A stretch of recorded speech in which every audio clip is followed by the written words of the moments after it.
Buenas tardes para todos y todas. Esto es Crónicas de la Tarde. Hoy arrancamos con un tema polémico. Quien planteó la posibilidad del debate fue Sergio Berni, el flamante ministro de Seguridad de la provincia de Buenos Aires, el hombre de seguridad de Kicillof.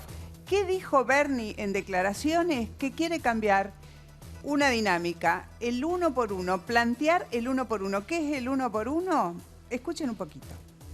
Yo lo que digo es, hoy se está debatiendo, ahí tenemos una crisis carcelaria importante en la provincia de Buenos Aires, una superpoblación tremenda. Entiendo que el sistema penitenciario no es un lugar de pena, sino es un lugar de rehabilitación. Para rehabilitación y resociabilizar hay que hacer una fuerte intervención estatal. Yo estoy de acuerdo que si en vez del 2 por 1 por libertad, que sea 1 por 1 como se hace en Brasil, que tengan un año de trabajo por un año de libertad, pero el año de trabajo que sea productivo, que hagan escuelas, que se hagan casas, que se hagan, por lo menos como decía el general Perón, que cada uno de los presos produzca lo que consume. Bueno, una cantidad de conceptos. Vamos a irle entrando uno por uno, pero el central es un año de trabajo en la cárcel para alguien que está cumpliendo una condena por un determinado delito, después veremos cuál, contra un año de libertad, un año que trabajás, acortás en un año la pena. Esta sería la idea. De esto nos vamos a ocupar hoy, esto es lo que vamos a debatir. Pero primero vamos a ajustar algunos detalles. Se habla de una superpoblación carcelaria. ¿De qué se trata, Germán? A ver, Mónica, tomemos el servicio penitenciario bonaerense y yo me anoté algunos datos que son importantes. Si hay algo que hizo bandera el gobierno que se fue, el de Mauricio Macri, Cristian Ritondo, en la provincia, en la sección, en el Ministerio de Seguridad, fue la seguridad. Hablando y diciendo y repitiendo alguna palabra. Mira, en 4 años aumentó 42% la cantidad de detenidos en cárceles. ¿Cuánta gente hay en cárceles? 2019. Hoy, según el CELS, a diciembre, 45.343 personas. Cumpliendo condena. Cumpliendo condena en cárceles. A eso le tenés que sumar 4.109 que están en comisarías. Algo que está prohibido, Martín. Claro, y aparte ahí está el tema también, porque el 40% de los presos que están detenidos están sin condena firme. Esto quiere decir, para que la gente lo entienda, que tiene prisión preventiva, es decir, que un tribunal todavía no lo condenó y no tiene una pena establecida. Y eso tiene que ver también con la lentitud de la justicia. Bueno, vamos a abrir el debate con nuestros invitados de hoy. Yo le pediría a Matías Bañato, un año de trabajo acorta un año la pena. Él es el sobreviviente de la masacre de Flores. Toda su familia resultó muerta en un episodio atroz que ocurrió hace 94, fue en el año 94, claro. 25 años. Bueno, ¿cómo ves esto? A ver, si al que incendió tu casa y mató a todos adentro, a tu papá, a tu mamá, a tu hermana, ¿cómo ves esta...? Bueno, obviamente, Mónica, buenas tardes a todos. La realidad es que yo ayer me manifestaba en las redes sociales y decía esto, porque esta pregunta que vos me hacés, yo creo que es la que no se hizo Berni en el momento de hacer la declaración. A ver, la pena, por supuesto, que afecta al victimario, al delincuente, pero nadie piensa también que afecta a la víctima. Esto que vos me preguntás.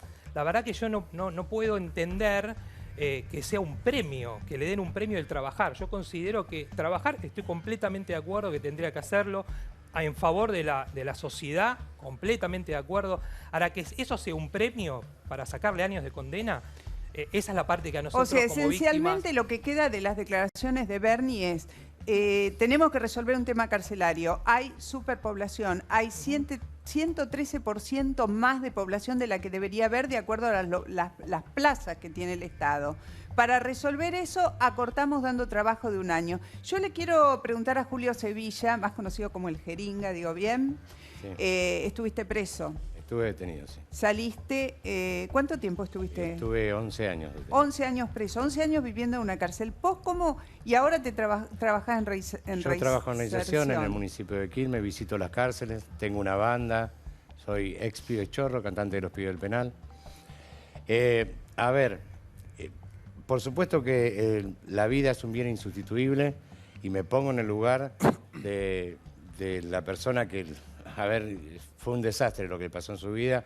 Como me pongo en el lugar de cada víctima, yo siempre pienso que el derecho tiene que estar para la víctima y no para el victimario. Mirándolo desde este punto de vista, yo digo, Bueno, siempre digo a los chicos, si yo pude, todos pueden. Ahora, hay algo que es una realidad. El 80% de la población carcelaria no tiene una cultura de trabajo. El hecho de que le aminoren la condena porque un detenido, un ciudadano que equivocó el camino buscando el delito, el camino más fácil para su logro, tenga la posibilidad de reinsertarse a la sociedad, pagando él mismo con su trabajo el tiempo de condena y ayudando a la familia, creo que es una política seria y que deberíamos tenerla en cuenta porque tenemos, perdón, quiero terminar esto, tenemos dos opciones. O hacemos un gueto de todos nuestros compañeros, que es verdad que la familia del damnificado sufre como sufre el damnificado, pero la familia de cada detenido, sufre la misma condena que los detenidos. Y si no construimos ese puente de inserción... Julio, te quería hacer esta pregunta. ¿No es ya un beneficio enseñarle un oficio? Cualquier ciudadano de a pie, para ser un profesional o para tener una carrera y conseguir un trabajo, cualquier ciudadano tiene que pagar un estudio, capacitarse, aprender. Creo que el beneficio es ese justamente, no quitar años de condena. No, pero yo no estoy hablando de beneficio, Yo estoy diciendo que el 80% de la población carcelaria carece de una cultura de trabajo. Te pasa a vos, a mí, ciudadano de pie. A ver, lo que estás diciendo uno que está reinsertado, pasa esto, mire. Sí. Yo me levanto todas las mañanas, yo tengo una banda, laburamos anoche, pero hoy a la mañana, a las 8 de la mañana, está en la oficina. Pasa que yo no me puedo quedar en mi casa si tengo una cultura de trabajo. Vos lo tenés 3 años en una cárcel, dándole estudio, pero... Sí, y enseñándole la cultura de trabajo. No. Vos lo tenés en una cárcel y los tipos, los chicos estudian. Pero cuando salen no encuentran trabajo y están acostumbrados a una vida ociosa. Bueno, ese es otro tema. Ya vamos a volver. Ahora lo que estamos debatiendo es un año de trabajo dentro de la cárcel te alivia un año de condena. Nos centramos en ese punto, después abrimos el juego a otras cosas, porque si no se nos va muy rápidamente el programa. Vos, Nicolás, ¿estuviste cuánto tiempo preso? 3 años y 8 meses más o menos. Bueno, en ambos casos fue por robo. En tu caso fue por robo. Sí, por robo. Sí. ¿Cuánto dijiste? 3 años y 8 meses. 3 años y 8 meses. Sí. Saliste, ahora estás trabajando de chef. En una empresa reconocida, en blanco. En Combatro, ¿Aprendiste en la cárcel? Sí, aprendí parte en la cárcel, empecé trabajando en la cárcel y después salí y me capacité afuera. O sea, me pagué una carrera, mientras era ayudante de cocina, empecé lavando platos y... O sea, hiciste todo el trayecto. Ahora, la pregunta es, ¿vos estás de acuerdo con que los que están adentro, habrás conocido a muchos, podrían con un año de trabajo compensar un año de prisión? ¿Estás de acuerdo con eso? Totalmente de acuerdo no, porque es complejo el caso. ¿Viste? Tiene muchas cosas, o sea... Yo no soy quien para darte la respuesta técnicamente porque no me dedico a eso. Yo te pregunto tu opinión, no una respuesta técnica. Mi opinión es que todo lo que sea inclusión y lo que sea darle oportunidad a la gente que tuvo privada de la libertad me parece bien.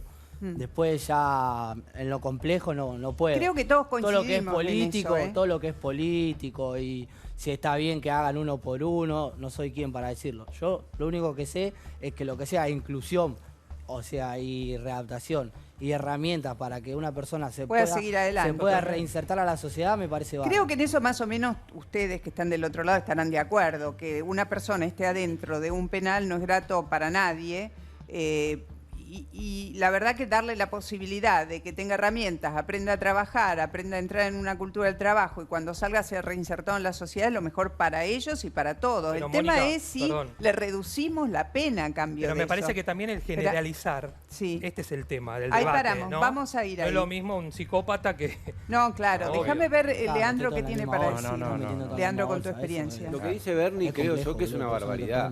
En primer término, él toma como ejemplo para proponer esta idea el caso de las prisiones en Brasil. Bueno, las prisiones de Brasil son de las peores del mundo. Están tomadas por el narcotráfico, controlan el interior de la prisión, las fuerzas penitenciarias son parte del delito en esas cárceles y en Brasil la verdad que de las cárceles todos salen peor de lo que entran sin lugar a dudas. Y por otra parte, tanto el trabajo como la educación son un derecho. Uno no puede ponerlos como zanahoria adelante de un conejo porque las personas que están privadas de libertad no son animales, son personas. Lo que tenemos que tener son estrategias individualizadas para que por un lado paguen por el delito que han hecho y por otro lado para que salgan mejor de lo que entran. Y en ese salir mejor de lo que entran, si hay alguna posibilidad en un contexto de estos como crisis penitenciaria en donde hay más gente de la que entra, lo que se necesita es, en primer lugar, que los jueces hagan bien su trabajo. Bueno, y que en las cárceles están lo que corresponde y no lo que nos corresponde. Y en segundo lugar, el convocar a las víctimas, porque muchísimas personas que están hoy en prisión podrían no estarlo con un acuerdo entre víctima y victimario. Y muchísimos que debieran estar, es hora que vayan adentro. Bueno, yo me paro y voy a volver en un ratito a Matías Bañato. Pienso en él, hace 25 años vivió una circunstancia extremadamente tenebrosa, una persona que era de conocimiento de la familia, le quemó vivo a la familia entera y él salvó su vida por milagro y ahora está en vísperas de cumplir su condena, porque como decíamos recién, 25 años pasan muy rápido, pero más rápido hubieran pasado 12 si hubiera tenido este beneficio de decir, bueno, trabajo 12 años y me voy 12 años antes. Vos aterrado a los 25. No, pero aparte más, yo quiero también despegar un poco porque escucho también mucha gente que habla que la víctima habla desde el lado de la venganza, que hablamos del dolor. No, hablamos de la lógica, Mónica. Si a mí, la verdad, cualquiera que se pone en mi lugar, te matan a tu familia entera, 5 personas quemadas vivas. ¿A vos te parece que 25 años es una pena corta el delito cometido? ¿Te parece lógico que tenga 800 beneficios? O sea, yo desde los 16 años que no tengo una vida normal, Mónica. Bueno, y menos la vas a tener cuando él recupere su libertad, habiendo cumplido su condena. Ni hablar. Pero bueno, ya vamos a ir a ese tema. Le quiero preguntar a Enrique, en principio, el 1 por 1, así como ¿Vos has estado trabajando o has asesorado a Bernie en este proyecto? Sí, estamos en esto. De hecho, hablé antes de venir para acá porque él estaba en la costa. En cuanto a la duración y lo que Matías dice es irrefutable y nadie puede decir, y eso creo que le correspondería perfectamente hablar a Cristian en cuanto a la duración. Lo que yo puedo hacer, y de hecho es lo que estoy trabajando, es qué se va a hacer durante ese tiempo. Y en realidad no es ni más ni menos lo que la Argentina hizo en la época de Roberto Pettinato, es decir, cuando las cárceles eran un lugar de rehabilitación, de reinserción. Porque Cristian comentaba una metáfora que ya se la voy a sacar, y es la pileta vacía. Nadie aprende a nadar en un lugar, nadie aprende a ser libre en un lugar que es victimizado. Enrique, entonces, perdón, termino. No se les va a enseñar teóricamente, se les va a dar un oficio. La idea es que participen sindicatos y universidades en proveerlos de un oficio. Cocina, soldadores, electricistas. Es decir, que el sujeto adquiera lo que...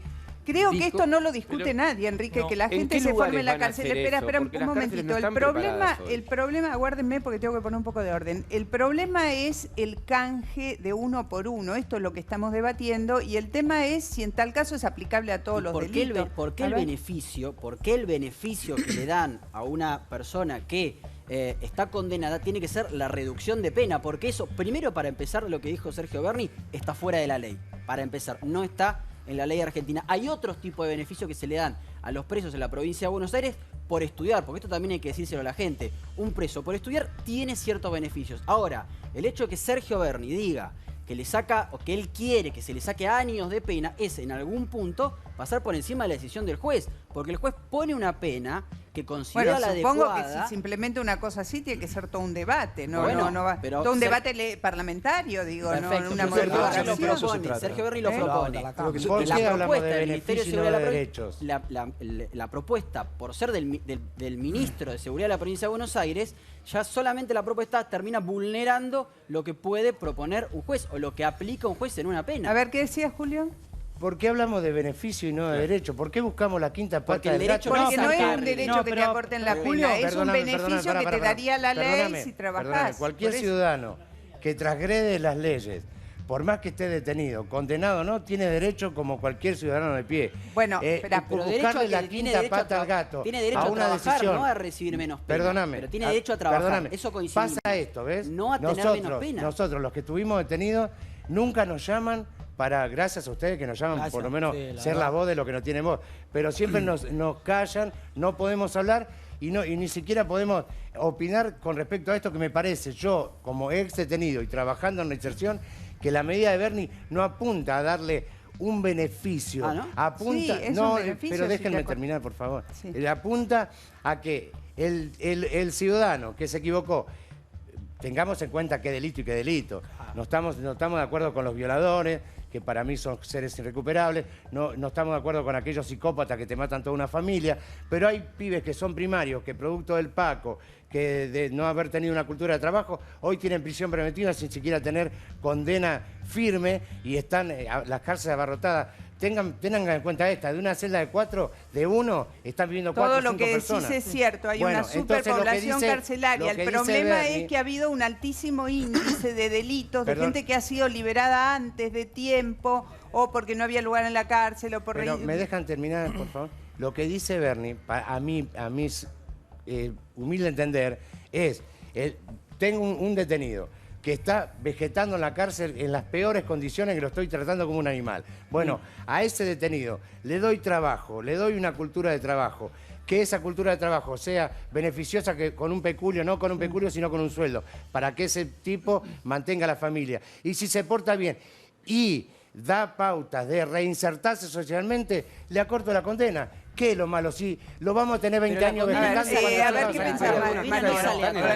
Yo quiero separar, por eso hago mucho hincapié en esto. Yo creo que siempre hay que pensar cuál fue el delito cometido. Porque yo comparto lo que vos decís. Está bien. Ahora, si esa persona asesinó a alguien, por ejemplo, le mata a un hijo a una persona, vos a esa mamá que le dijiste en un juicio oral, la persona que te destruyó la vida va a estar 20 años preso, o bueno, lo que pasa siempre en este país, que te dicen prisión perpetua... El 80% de la gente privada de libertad está por hechos con delitos contra la propiedad. Tal cual. ¿Cómo? El 80% de la gente privada de la libertad, el 80% de la gente presa está, como ellos, por delitos contra la propiedad.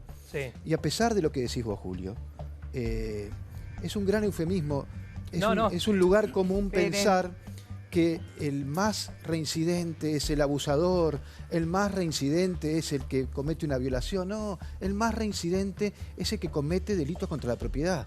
De hecho, yo tengo casi 30 años de abogado penalista, he visto muy pocos como ellos. Muy pocos. Tanto o sea, ¿no que estás de acuerdo con esto? Yo estoy de acuerdo con que cambiemos el sistema. No hay forma de que este sistema siga funcionando. La lucha contra la droga no nos resulta, hagamos otra cosa. No alcanzo a entender si a vos te parece bien que se acorte la pena contra una situación de trabajo. Algo hay que hacer. Esta gente está privada de libertad y está en un lugar sin ninguna atención, en un lugar para 4 está... Para uno hay 4. Mónica, está bien, pero estamos perdiendo esa pelea y lo peor es que sale el 85% de los delitos graves los cometen reincidentes. Entonces estamos generando más delitos y más delitos. Por supuesto que respeto, y sabés lo que te respeto, Matías, y no, solo por tu historia, creo que sino también por tu está trabajo. Eso, porque la víctima también forma parte de todo la víctima esto. Entonces tiene que yo creo que cuando se hace una declaración, por supuesto. Cuando se hace una declaración como esta, hay que pensar que hubo una víctima, ¿sí?, que estuvo el Estado y la justicia le dijo que la persona que le destruyó la vida va a estar tanto tiempo presa. Claro. Entonces, la víctima no tuvo posibilidades de nada. Perdón. Si vamos a pensar en la víctima, también tenemos que pensar en lo que yo voy a decir ahora, y no me refiero al que robó un celular, tenemos claro eso. Es que de eso y tampoco nos podemos poner en contra de que la gente tenga trabajo dentro de la cárcel, incluso que gane un dinero, que se pague su subsistencia, que se forme, que estudie. De lo que estamos hablando es de que vuelva a la calle antes de tiempo aquel que ha cometido un tipo de delito que por su carácter de aberrante o por su condición de volver a la calle a amenazar a los que fueron testigos de su causa o a la propia familia de la víctima, tu caso. O ese tipo de delitos donde sabemos, doctor, que hay un altísimo índice de reincidencia, los delitos sexuales. No es así. Perdón, déjame hablar, porque si no estamos... No es así. ¿Qué es lo que no es así? No hay un alto índice de reincidencia en delitos sexuales. No, eso es un eufemismo que sale de la cárcel. Perdón, acá en la Argentina tenemos una cantidad de gente que ha salido y ha vuelto a violar y matar... Mónica, perdón. ¿Sí o no, chicos? Pero los chicos no saben por una razón. Hay un punto. Hay estadísticas en criminología. Los delitos sexuales no son los que más tienen reincidencia, primer punto. Segundo punto, el proyecto que tiene que ver con evaluar aspectos psiquiátricos, aspectos de todo tipo de la causa. Y no es que sale cualquiera. El tema va a ser evaluar. Ahora, parte del tema es no actuar por el conocimiento general, entre los cuales hay cárceles en el mundo, una en Inglaterra, una en España, sobre delincuentes sexuales que tienen un índice de no reincidencia del 70%. Es decir, el trabajo... Esto no es Inglaterra. No sé, venimos reportando casos de gente que sale, y me refiero muy especialmente a las violaciones seguidas de asesinato. ¿Cuántos años, cuántos casos presentamos acá? Mónica, el caso de Micaela García, el doctor dice que no sale cualquiera. Soledad Barnia. Soledad Barnia, otro en Flores, en Caballito. Pero digo, el caso de Micaela García, pero Enrique... Lo conozco perfectamente. Pero por eso es que no sale cualquiera... Lo que estoy diciendo es que las políticas se hacen no por el caso único, sino se hacen por la estadística. Los casos únicos se tratan como caso único, es decir, el caso Micaela García es un caso aberrante. Pero no es único. Ahora, ¿cómo le son ponemos? muchos Entonces, casos similares, hay muchos. Enrique. Ahora, en la práctica, cuando uno hace una estrategia sobre salud, sobre criminología, sobre algo, hace primero un estudio. El estudio es ver lo que pasa. Y se repite todo el tiempo que el violador es reincidente, lo cual no es cierto. Es uno de todos los problemas en este caso es que no hay un estudio para justificar qué es lo que dice Bernie. No sabemos cuántos presos estarían en condiciones de poder llegar a un acuerdo con las víctimas. Está bueno instalar. Y por otra parte está proponiendo algo que es ilegal porque el Congreso durante los últimos años agravó el tiempo en prisión. O sea, hoy es más difícil salir en determinados delitos que antes. Lo que Bernie propone, que su tarea, es prevenir el delito. Día uno, porque si no, no escuchamos ni entendemos nada. Día uno. A ver, terminá de hablar vos, le damos la palabra a ella y volvemos a Lo que Bernie hace frente a la crisis penitenciaria es proponer un placebo y tirar una bomba de humo, porque Bernie no es ministro de Justicia en la provincia, ese es Alac. Y Alac ya fracasó en La Nación cuando tuvo a sus cargos a las cárceles federales. Bernie tiene que prevenir el delito y lo que nos está avisando es que no lo va a lograr y que esas personas van a volver a la cárcel. Sí, a mí lo único no que me tienen solución adentro y no tienen solución afuera. Lo que me preocupa es que querramos resolver el problema de las cárceles, que es de existencia real. Hay miles y miles de personas que viven en condiciones infrahumanas en nuestras cárceles. Eso tampoco se condice. Y peor, pero no vamos a resolver este tema generando otro. A ver, momento. A mí me parece... Corto, para así hablamos todo. Bueno, no me pongo nervioso. No te pongas nervioso, concentrate. Yo digo, para cualquiera que corre sabe que para iniciar una carrera el primer paso es fundamental. O sea, no politicemos esto o no sé cómo politicemos esto, porque nosotros en Quilmes teníamos el primer centro de reinserción del país y por política nos cerraron el centro de reinserción. Lo que dice el doctor, para mí, que soy un ex para todo el mundo, un ex delincuente, aunque lleves un montón de cosas, estoy haciendo películas, estoy trabajando, bueno, no importa, todos me miran con el costado del ojo. Es más, cambia el gobierno y uno se tiene que estar... Está bien, pero ¿qué es para vos? Bueno, entonces yo digo, veamos el punto positivo de las cosas. Está bien, él fue claro, cada caso, el ser humano es el ser humano y sus circunstancias. Cada caso será evaluado. A mí me parece que un tipo que demuestra, porque si no, generamos animales, lo hacemos vivir como animales. Dentro de 20 años ese animal sale. Ojalá 20 años, 10 años. Déjeme terminar. El animal ese que hizo eso, sale. Sale. Estuvo 25 años, bueno, sale. Si no hacemos algo para reinsertarlo, sigue siendo un animal. A ver, Nicolás, quiero la opinión de Nicolás. Nos acostumbramos a matar o morir. Nadie está discutiendo que no tenga que haber tareas de reinserción. Estamos hablando de acortamiento de pena. Y la familia de los detenidos están sufriendo como los detenidos. Hay una mujer que está encadenada en el juzgado de San Martín. Está bien, pero la familia del detenido, la familia del detenido de última, el detenido eligió ese camino. Andá a decirle a Matías, Julio, que él eligió que le maten al papá, a la mamá y al hermano. No, que a mí me da cosa pensar en él. Yo sabes lo que creo, no metamos a toda la bolsa porque si metemos toda la bolsa, teníamos que darme que cambiaban. Señores de A1. Esperá, Pampa. Fructuoso Álvarez González, que mató a toda la familia de Matías, que venimos hablando hace años con Matías, sale en febrero. Y pasaron los 25 años y va a salir en febrero. Si no sale en febrero, saldrá dentro de 6 meses. Bueno, un minuto, ¿me dan un minuto para hablar con la audiencia, hacerles saber algo? Tenemos, ustedes están todos del otro lado, probablemente cada uno tendrá su opinión, estarán como queriendo opinar sobre esto, lo vamos a poder hacer a través de Twitter e Instagram. @Crónicas el 13, @Crónicas el 13, ahí ustedes pueden poner su opinión. ¿Están de acuerdo que se canjee un año de libertad por un año de trabajo? Los presos, ¿estamos de acuerdo con eso? Porque este es el tema de debate. Acá no estamos debatiendo las condiciones, ni si tienen que trabajar, ni si tienen que estudiar. En un 100% de acuerdo que tiene que haber programas de reinserción.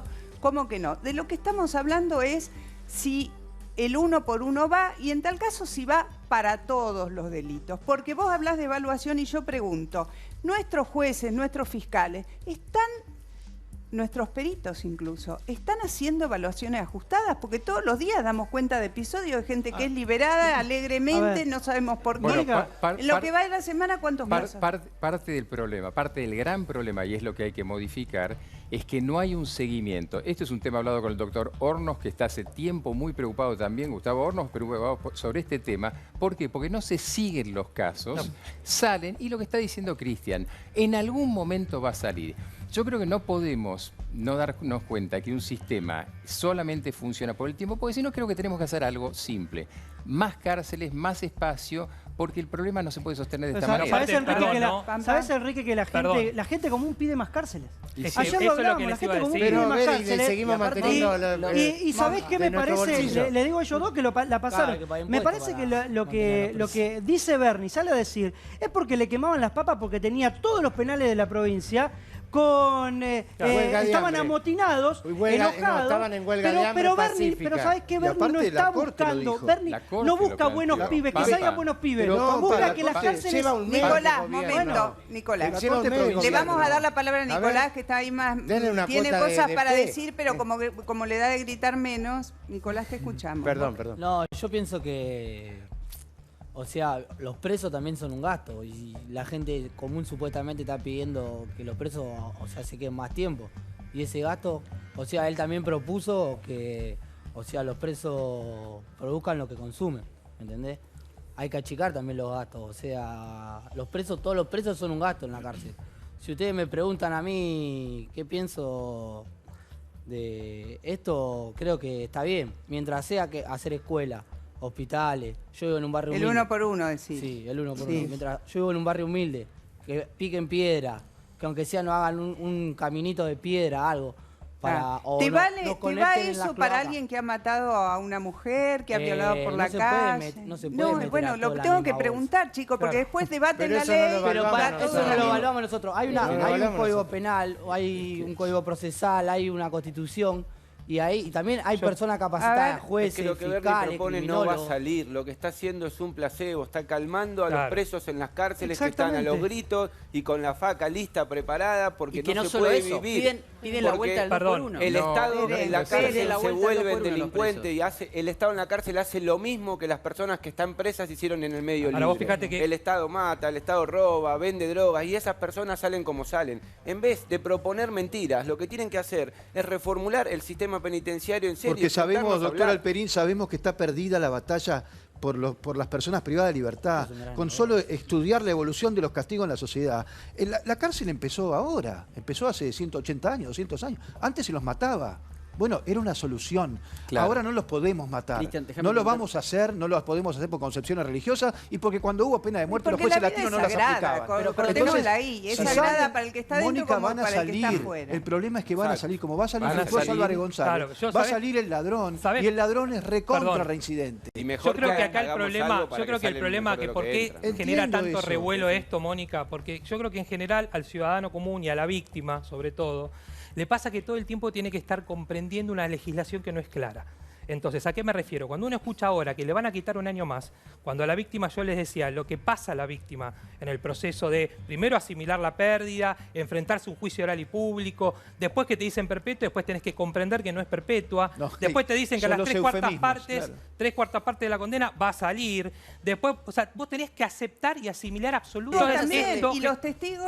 Bueno, ni hablar. Hacerle una pregunta, perdón, Mónica, una pregunta para Cristian. Un juez, cuando dictamina, cuando da sentencia, cuando da una pena, lo hace sobre un hecho en particular. Claro, nosotros tenemos derecho penal de acto. Exactamente. Y no es una pena al azar.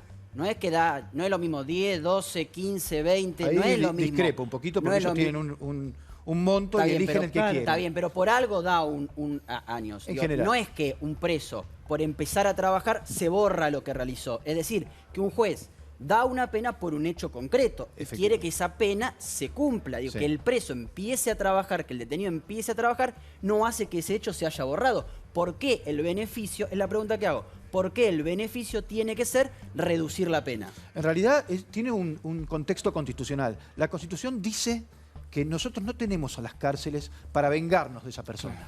tenemos a las cárceles para que esa persona entre y salga útil para la sociedad. No es para pena, sino para reinserción. No, sí, en realidad es para pena también, porque si no, no le podríamos poner una medida y no le podríamos decir, este es tu castigo, anda a la cárcel. ¿Sí? Claro. Sabemos que la cárcel no sirve y al contrario, no solo no sirve, sino que es mucho peor.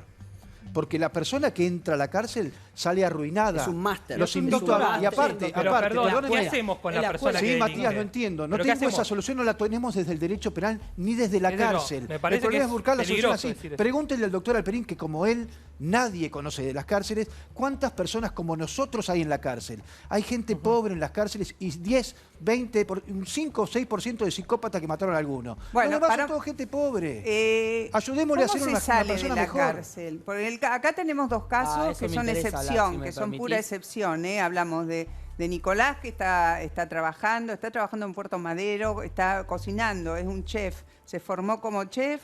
Y tenemos el caso de Julio, que armó un programa de reinserción, trabaja para ayudar a los que salen y además es músico, es cantante. ¿Cómo se sale de la cárcel? ¿Cómo sale no ustedes, el común de la gente? Ustedes ya saben. No, a mí me interesa hablar acá.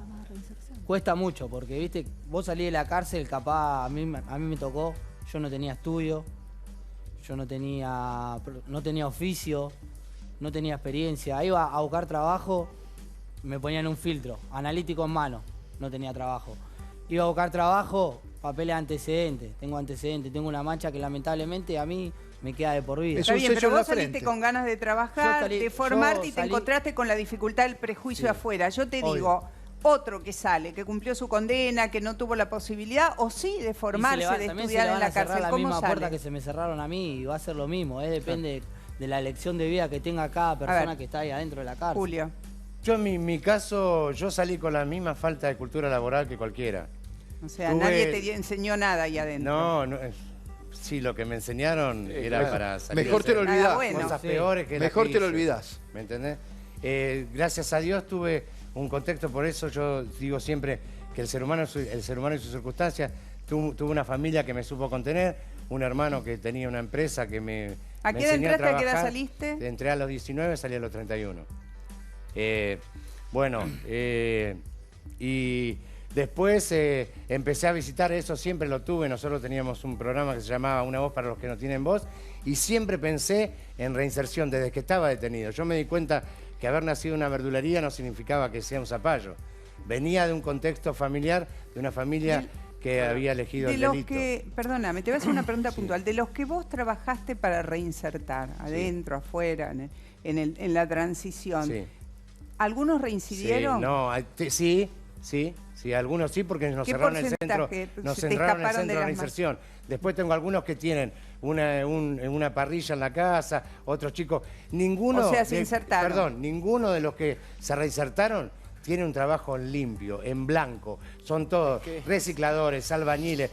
Mira, tengamos en cuenta esto. Para sacarte un registro profesional, no te lo podés sacar de buena conducta. Yo creo que todo lo que dicen, el sello en la frente. Yo creo que todo lo que dicen es válido. Como la vaca, viste, del matadero que yo le agradezco. Chicos, todo lo que dicen es válido. Ojo, yo entiendo. Le agradezco a Magenta, a Beto Quiroski, a Javier Macías y al Barba Gutiérrez, que fue el intendente del Quilmes, que me trajo a laburar en el municipio ganando un sueldo magro, Recién lo venía diciendo. Yo no gano el mejor sueldo, yo gano más con mi banda. No, el hecho de estar en blanco, que es tu caso, Nicolás, es un milagro. A mí me costó un montón. Ahora, no hay que perder de vista algo. Y aún no. Eso me costó un montón. Fue gracias a que tuve ayuda de readaptación social. Y hay empresas que creen en la inclusión y trabajan con chicos que están Ahora, esto no es la regla, ¿no? Estos casos son excepcionales, no es lo común. El esfuerzo en estos casos es individual. Y el Estado hizo muy poco para que lleguen a... Por supuesto, no hizo nada. A ver, te escuchamos, Leandro. El Estado hace todo lo contrario. El Estado hace todo para que la gente reincida cuando está en prisión, para que vuelvan a estar en donde están. El fracaso es colectivo. El éxito es individual. Es solamente en los casos en donde personas con una personalidad importante es una ruleta, deciden está hecho burlar para que el abismo de lo inevitable. Lo que nosotros precisamos es un Estado que interrumpa ese círculo vicioso de políticas públicas que reproducen las conductas que sancionan, un acuerdo en donde las víctimas sean parte, en donde la sociedad también sea parte, porque también somos víctimas, y en donde los presos también estén, por supuesto. Donde se y los jueces, Mónica, por favor, una cápita aparte, ¿no? Esto no estaría como está si los jueces no hiciesen un trabajo desastroso como el que están haciendo. Y si la justicia lo hace más rápido. Exacto. 10 años, Mónica, 10 años para condenar a una persona. La mayoría de los presos no tienen condena. A ver, Enrique, perdón. En las cárceles están los ladrones de gallinas y los verdaderos delincuentes pasean por al lado nuestro en autos últimos modelos. Todos presos estereotipados, todos presos pobres ahí en las cárceles. Bueno. No hay gente de las que cometen los grandes delitos. Son inocentes. Bueno, si vamos a empezar a hablar de la corrupción y de los grandes delitos relacionados con la corrupción y de la gente que se ha quedado con la plata de todos nosotros, bueno, no terminamos más y este programa sigue de corrido. A ver, Enrique, ¿qué tenés para decir? No, perdón, no si interrumpo, pero digamos, el punto es que estamos hablando sobre un dato. Esto se está armando con el ministro Alac, no es una idea que tiró el ministro Berni, que obviamente está en el área de seguridad. Segundo punto, para tratar de aprovechar el espacio que pueda haber. Segundo punto es, se va a trabajar caso por caso en situaciones específicas, porque si metemos la situación concretamente de Matías, es obvio que seamos sinceros como sociedad y dejémoslo morir directamente. Acá el tema concreto es que el sistema, por la Constitución, nos pide que las cárceles tienen que ser un lugar de reinserción, no de castigo. Yo estoy recibiendo el teléfono constantemente, no voy a decir porque es un caso muy conocido, una persona que me manda todos los días, varias veces por día, cómo toma agua podrida porque las aves están muertas en el tanque. Si la idea como sociedad es que queremos matarlos en cuotas fijas, seamos sinceros. Estamos poniendo una pena de muerte nada más que en cuotas. Pero entonces, espera. Paramos ahí un poquito. Tenemos que resolver el problema de las cárceles. Las condiciones, no es lo mismo. De las condiciones de las cárceles, porque vos podés tener una cárcel por ahí. Podés tener una cárcel en condiciones donde la gente estudie, donde la gente trabaje, genere recursos para lo que consume y para sus familias que quedaron afuera, un sistema que le dé condiciones. Este es un debate, nadie debate esto. Lo que estamos debatiendo es si se sale antes. Es un problema nuestro, porque la persona que está en la cárcel, estos muchachos salieron y están portándose bien. No es lo común. Los presos salen y salen haciendo daño. Salen mal. Pero yo creo que no les parece que hacen... Un momento para escuchar a los que están del otro lado, que también quieren... Un momento, Julio, para escuchar a los que están en otro lado, porque me parece que la audiencia es cada vez más interactiva. Nosotros estamos acá como de alguna manera conversando con ustedes, o activando que ustedes conversen con el que tienen al lado, o que interactúen por sus teléfonos. ¿Qué están diciendo a través de Twitter e Instagram? La pregunta es, ¿los presos tienen que trabajar? ¿Esa es la pregunta puntual o tienen que trabajar y bueno, a ver qué dice la gente. 72% que sí. El 72% de la gente que ha llamado, la pregunta es más corta que lo que estamos debatiendo acá. ¿Los presos tienen que trabajar? El 72% piensa que sí.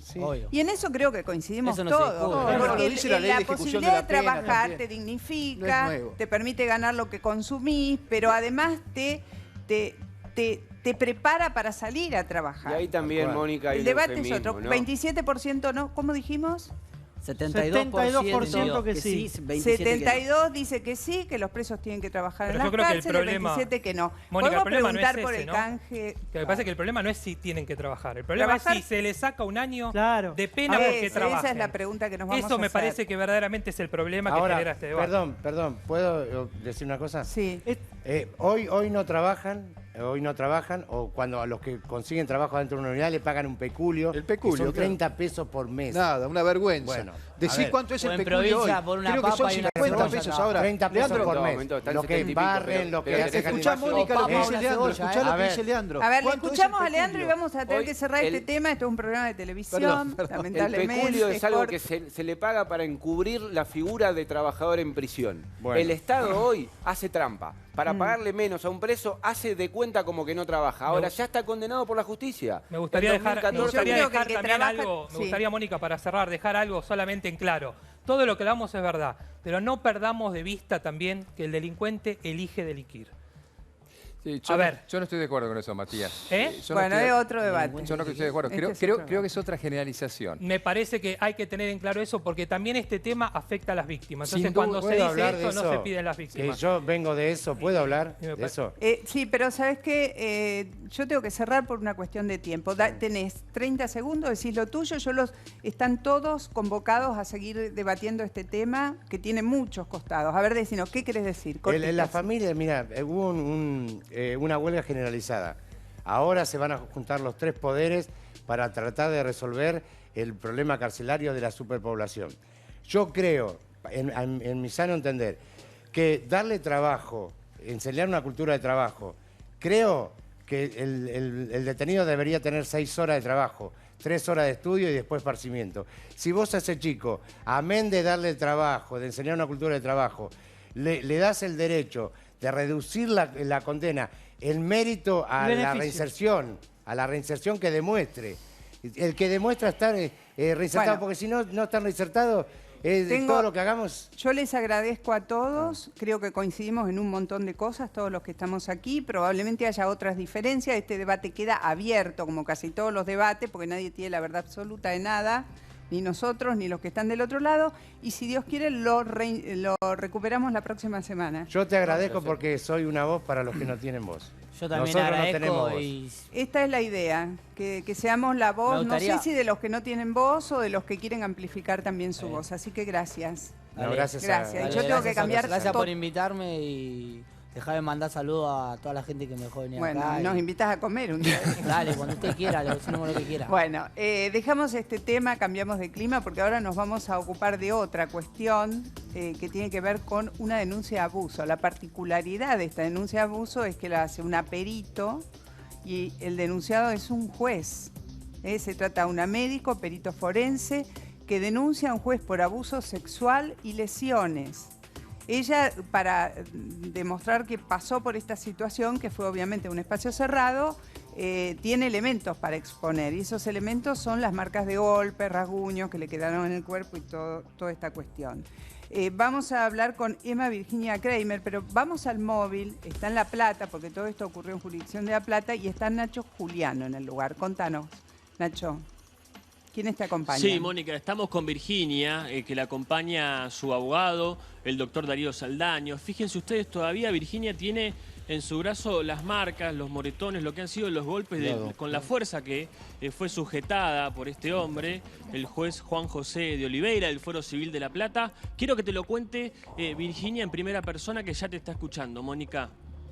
Virginia, Hola, buenas Mónica, tardes, ¿cómo estás? Bueno, a ver, contanos lo que vos quieras contar de esta situación, cómo llegás a ella y qué te mueve a hacer puntualmente la denuncia. Bueno, ¿cómo llegó a esta situación? Nada, yo a esta persona la conozco hace más de una década. Trabajamos juntos en el Ministerio Público de la provincia de Buenos Aires.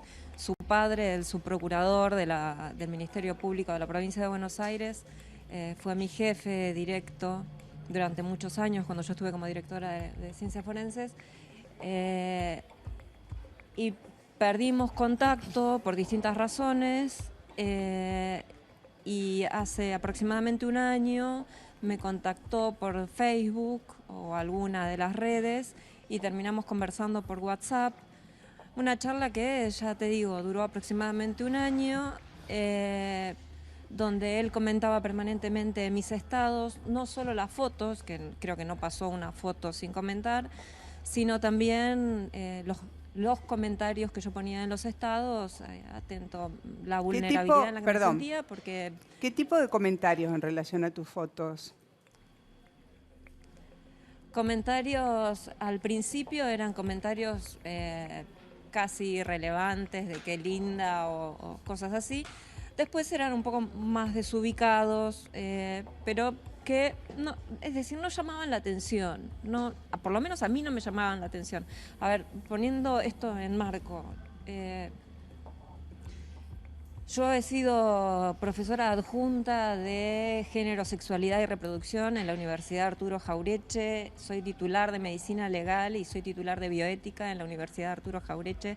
Hace 30 años que me dedico a atender víctimas de violencia de género.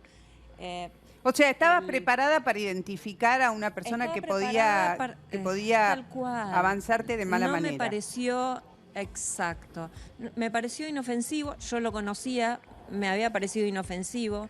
Lo que no tuve en cuenta es lo que ocurre habitualmente, y es que este tipo de personas, los abusadores, ponen una fachada para venderse como personas amigables. Pero contanos cómo llegás vos a la situación de abuso, porque con todos estos antecedentes... Yo llego a esta situación... Sí, con toda esta experiencia tuya y con lo que había puesto en tu Facebook y estos comentarios, vos llegás a una situación que te termina exponiendo, consciente o no. No, la exposición no es consciente. A ver, eso es una violencia de género. Expresar que una se expone conscientemente es una frase que contiene violencia de género. Por supuesto que yo no pensé en ningún momento que estaba corriendo un riesgo. ¿Qué te vivo en hipervigilancia. Bueno, déjame terminar la frase. Yo vivo en hipervigilancia y en la defensa, y yo trato con víctimas de este tipo de violencias en todo momento. O sea, si esto me pasó a mí, imagínense lo que le pasa a las chicas que no tienen la experiencia que yo tengo. Fue una situación absolutamente regular en la que se rompió mi auto y yo estaba en mi casa, mis hijos me avisaron, yo fui a buscar el auto para llevarlo al taller mientras él me escribió y me dijo que cómo me iba a volver del taller. Le dije que iba a utilizar un auto de alquiler y se ofreció a llevarme a mi casa, situación de la cual yo no tenía por qué desconfiar, situación en la cual yo no tenía por qué pensar que me estaba exponiendo a ningún tipo de riesgo. O sea, que él no te dio indicios hasta este momento alguno, a vos, que cuando yo digo, sos una persona experimentada porque disponés de información, no te dio ningún indicio que podía ir contra tu voluntad en un asalto de tipo sexual. A esto me refería. Por supuesto que no, por supuesto que no. ¿Y cómo se dieron los hechos? Si no, no hubiera tenido ni siquiera el contacto a través de WhatsApp. Los hechos se dieron porque en la concesionaria me arreglaron rápidamente el auto y él insistía en ayudarme. Entonces, como insistía en ayudarme y yo ya lo había resuelto, quedamos en tomar unos mates en su casa. Él me había dicho que estaba separado, que la mujer se había hecho el bolso y se había ido y que le había dejado a los hijos. Situación llamativa. Yo me acerqué a la casa, lo esperé, minutos después él llegó porque supuestamente había ido a dejar a uno de sus hijos con la madre que vivía en otro departamento. Hasta me detalló que vio un auto Taunus que supuestamente era del amante de su ex mujer en la puerta del lugar. Entramos, empezamos a tomar mate, a hablar de trabajo, que es lo que teníamos en común, porque otras cosas en común no teníamos.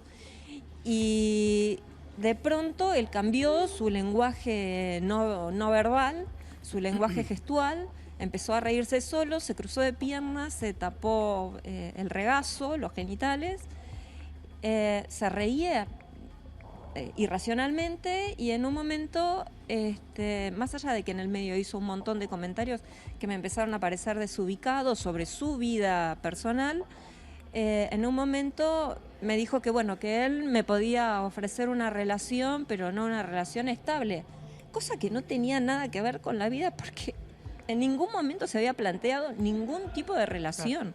A lo que yo le contesté, no, mirá, Juan, estás equivocado, porque no va a pasar nada, porque no estoy buscando ninguna relación. Así que él insistió, me volvió a decir lo mismo y a continuación me dijo, bueno, pero yo te tengo acá enfrente y vos estás así con tan poca ropa. Yo estaba con un top deportivo y un short deportivo y zapatillas.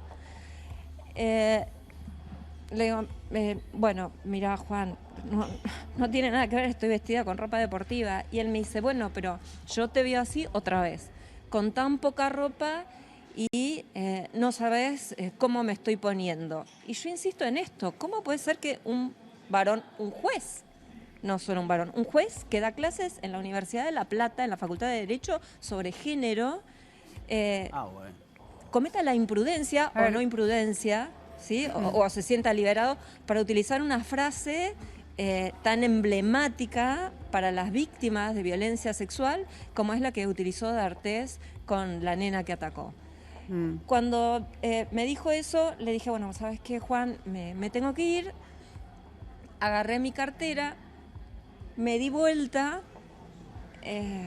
para irme y en ese momento me agarró de atrás, me agarró de la cintura y me empezó a besar la boca, la cara. Yo le decía, no, no, no. Y él insistía y me tenía agarrada, no me dejaba ir y me iba empujando hacia una puerta, que creo que era un living, no sé, había un televisor. Y mientras me empujaba, yo le seguía diciendo que no. Él trataba de sacarme el top, me arañó tratando de sacar el top. Como no pudo, trató de bajarme el bretel mientras yo trataba de sacarle las manos. Me bajó el bretel, me empezó a besar y a babear el seno izquierdo. Me volví a poner el bretel mientras trataba de que no me metiera en esa habitación, haciendo fuerza con los brazos mientras él me sostenía, y yo le decía que no, y en un momento él me dijo, muy, muy socarronamente, me dice, sí, claro, no es no, no es no, tomándome el pelo. Entonces yo le decía, no, Juan, no pasa nada, no va a pasar nada. Y él insistía hasta que logré soltarme. Para esto me había manoseado todo el cuerpo. Logré soltarme y encaré a la puerta directamente, rezando que estuviera sin llave. Estaba sin llave, abrí, me subí al auto y me fui desesperada a mi casa, en estado de estupor y con un asco terrible porque sentía su olor encima mío, en todo el cuerpo. Iba llorando y gritando. Y eso está registrado además porque yo en el camino me sonó el teléfono porque me hablaban las chicas que trabajan conmigo, las pasantes que trabajan conmigo de cuestiones laborales comunes, y yo seguía gritando, yo contestaba gritando y llorando, o sea, no estaba desbordada. Llegué a mi casa y me fui, estaba mi hija, no quería que me viera así que le grité que me iba a correr, me fui a correr a un parque que está cerca de mi casa y fui llorando y gritando, volví llorando y gritando. Y cuando volví, mi hija me encontró así, me preguntó qué había pasado. Le conté, se comunicó con mis otros 2 hijos. Bueno, mostrarnos el daño físico que todavía tenés en el cuerpo, porque esto ¿cuándo fue? Hace unos cuantos días ya, ¿no? Pasó hace una semana. Sí. ¿Tenés moretones en los brazos? Eso es porque te sujetó fuertemente y te clavó los dedos ahí. Porque me sujetó, claro.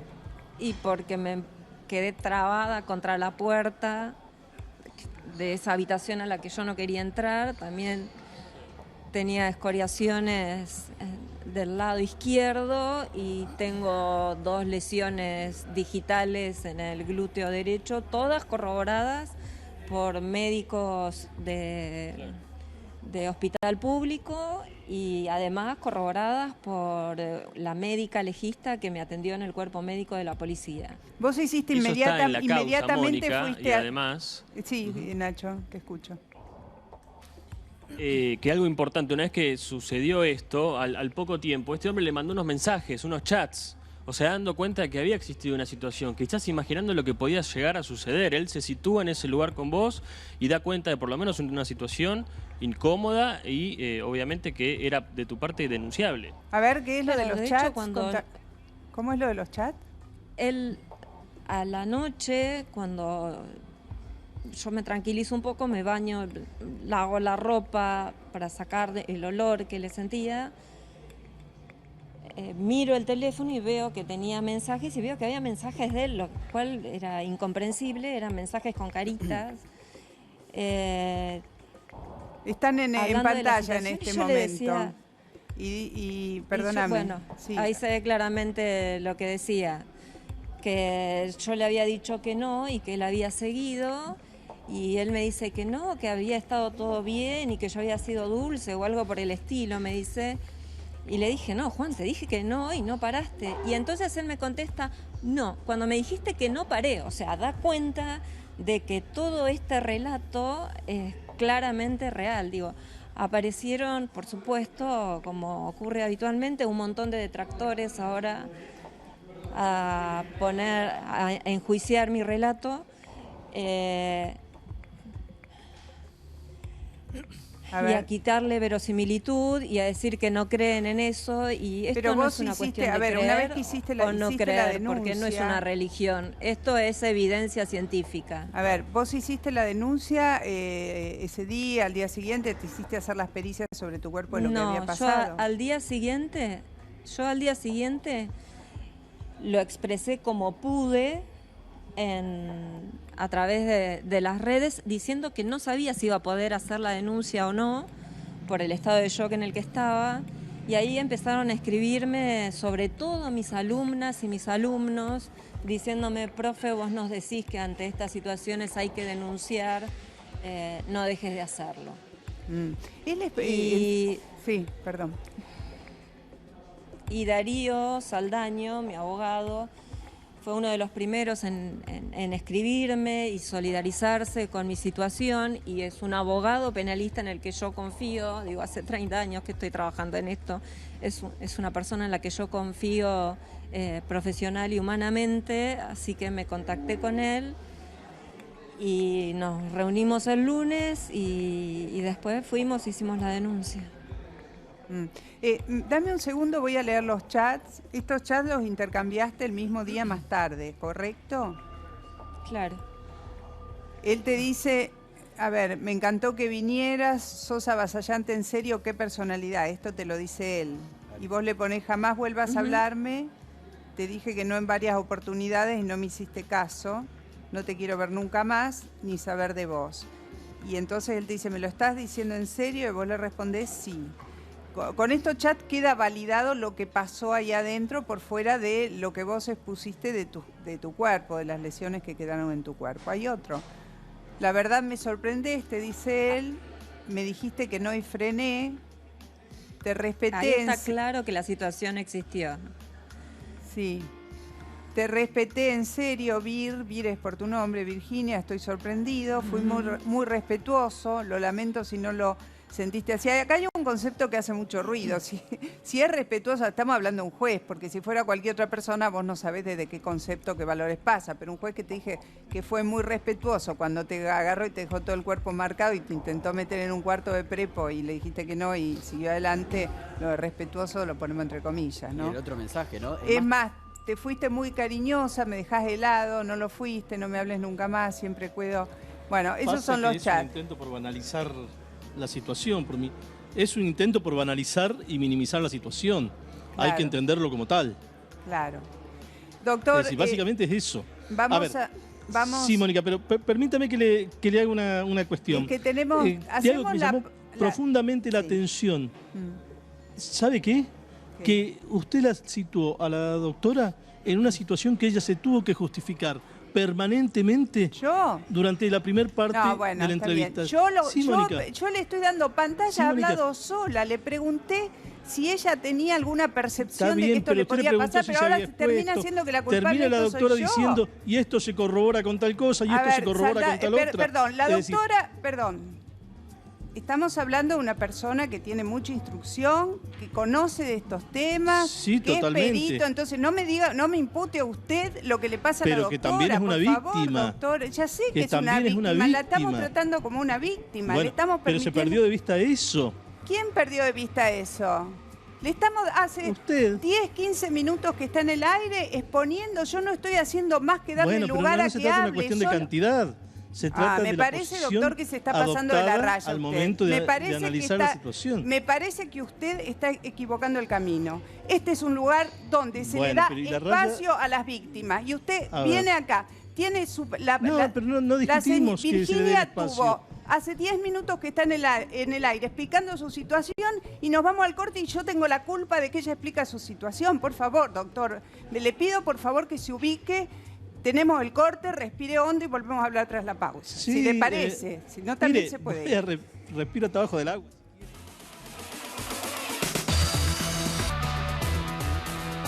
Bueno, nos seguimos ocupando del caso de Emma Virginia Kramer, perito, que denuncia a un juez en lo civil de La Plata por abuso sexual. Ha estado hablando con nosotros durante un rato, está con su abogado. Nacho, te escuchamos. Sí, bueno, estábamos repasando un poco lo que contaba, de los mensajes. Yo me quedaba pensando en esa situación. Primero, que el juez se ponía en este lugar, hablaba de la situación y nos contaban, por ejemplo, que todavía no fue citado a declarar. Estamos hablando de un juez que tiene obviamente muchas influencias, que es una persona que está también asesorada para actuar, imagino, en un caso como este. ¿Cómo creen ustedes que va a avanzar en este sentido la denuncia? Mira, el tema que no puede ser citado a declarar en este momento, porque para ser citado a declarar necesita ser suspendido en sus funciones. Tiene fueros. Es decir, hasta que no haya una suspensión, ya sea por vía de la Secretaría de Enjuiciamiento de Magistrados, si se instruyera por ahí una investigación, o de la propia Corte, que es el superior jerárquico del juez, hasta que no pase eso no puede ser indagado. Pero además es una etapa incipiente, por eso no nos llama la atención que no se haya llamado a declarar. Sí creemos que se va a colectar nueva prueba, va a intervenir seguramente algún defensor particular por él, aportando algún elemento que crea conveniente para su descargo, y bueno, y a partir de ahí la Fiscalía que corresponda, que también es un tema a definir, va a evaluar si está en condiciones de ser llamado o no. ¿Él tiene defensor? Sí, Mónica. No, que te responda eso. Sí. ¿Tiene defensor? No lo sabemos porque en realidad puede haber consultado con algún abogado, pero formalmente en la causa hasta el día de hoy no he presentado a nadie. Bueno, Virginia, me quedó picando lo que vos dijiste, que él daba clases relacionadas con cuestiones de género. ¿Entendí bien? Sí, porque algunos de los colectivos que se solidarizaron conmigo incluye un colectivo de docentes mujeres de la Facultad de Derecho de la Universidad de La Plata, y dentro de lo que me dijeron es que no puede ser no solo que sea juez, sino que sea docente, y que siendo docente además esté en uno de los cursos de especialización sobre temas de género.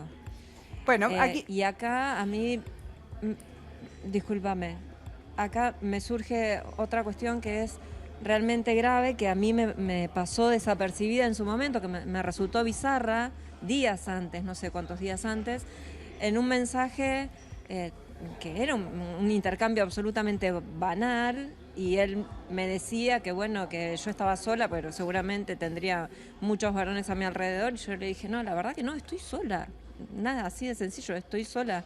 Y se me acercan varones jóvenes, y a mí no me gustan los varones jóvenes, a mí me gustan los hombres.